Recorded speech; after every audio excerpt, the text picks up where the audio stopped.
ராஜ்யத்திற்கு நாங்கள் பலிகடாவா? கோட்டாட்சியரே கோட்டாட்சியரே, வாய்மொழி வார்த்தை வேண்டாம். கோட்டாட்சியரே கோட்டாட்சியரே, வாய்மொழி வார்த்தை வேண்டாம். வாய்மொழி வார்த்தை வேண்டாம். சட்டப்படி செய். சட்டப்படி எங்களுக்கு எழுதி கொடு. எழுதி கொடு, எழுதி கொடு. கோட்டாட்சியரே கோட்டாட்சியரே, அலட்சியம் வேண்டாம். எழுதி கொடு, எழுதி கொடு. தமிழக அரசே, தமிழக அரசே,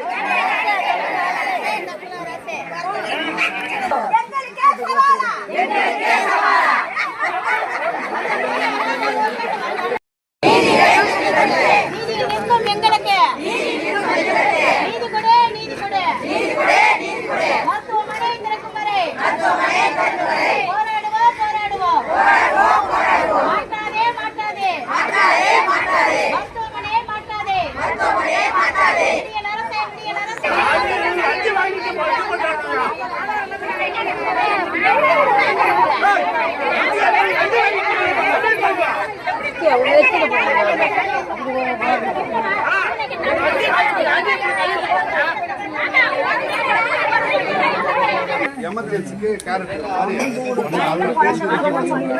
மற்றதுனா எங்க அதிகாரி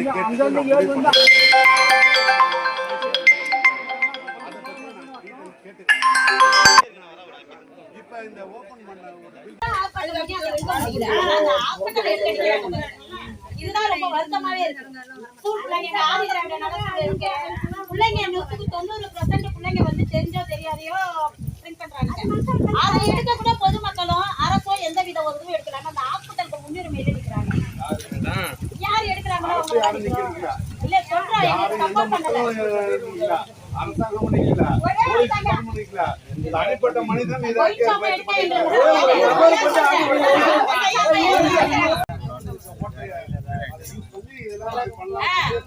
அவரோட இடமே இங்க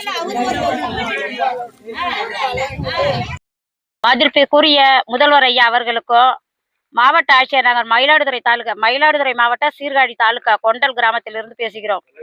கல்லுவக்குடி 73 கிராமங்கள் இந்த அரசு மருத்துவமனையில் நாங்கள் பயனடைகிறோம். அந்த மருத்துவமனையை யாரோ ஒருவர் நீர்நிலையில் இருப்பது என்பதை தெரிந்து கொண்டு நீர்நிலையில இருக்கு என்பதை தவறான முறையில் சம்மன் அனுப்பியிருக்கார்.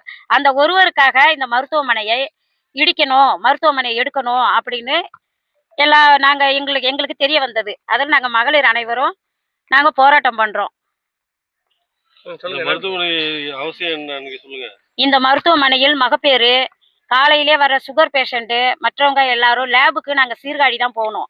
அந்த அளவு வசதி இல்லாதவங்க இங்க சுகர் டெஸ்டா இருந்தாலும், பிபியா இருந்தாலும், முதலுதவியா இருந்தாலும் எல்லா சலுகைகளுமே நாங்க இங்க பயனடைகிறோம். பிரசவமும் இங்கதான். இதுல 75 கிராமம், 73ங்கிறத விட 75 பட்டவத்திக்கு இந்தாண்டையில இருந்து வடுறாங்க, இங்க கோவில்பத்துக்கு இந்தாண்ட இருந்து அனைத்து பேருமே இங்கதான் வந்துட்டு இருக்காங்க. எல்லாருக்குமே இது இந்த மருத்துவமனையை எடுக்கிறதுக்கு அப்படி என்ன அவங்களுக்கு ஒரு பயனுன்னு எங்களுக்கு தெரியல. பயனடைகிற மக்கள் நாங்க 40 ஆண்டுகளாக இங்க இயங்கி வர்ற மருத்துவமனைய தற்காலிகமா இது எடுக்கணும் அப்படிங்கிறது அவங்களோட கோரிக்கை. அதை நாங்க மக்கள் விட மாட்டோம். அப்படி மீறியும் இந்த மருத்துவமனை எடுக்கணும் அப்படின்னா பொது மக்களுக்காக நாங்க 10 லேடிஸ் கூட நாங்க தீக்குளிப்போம். அது மாவட்ட ஆட்சியர் அலுவலகத்திலேயே வந்து நாங்க செய்வோம். புதிதாக கட்டப்பட்ட மருத்துவமனை இதுவரை இயங்கவே இல்லை. 6 மாசம் ஆகுது. அந்த மருத்துவமனை இதுவரை திறக்கவே இல்லை.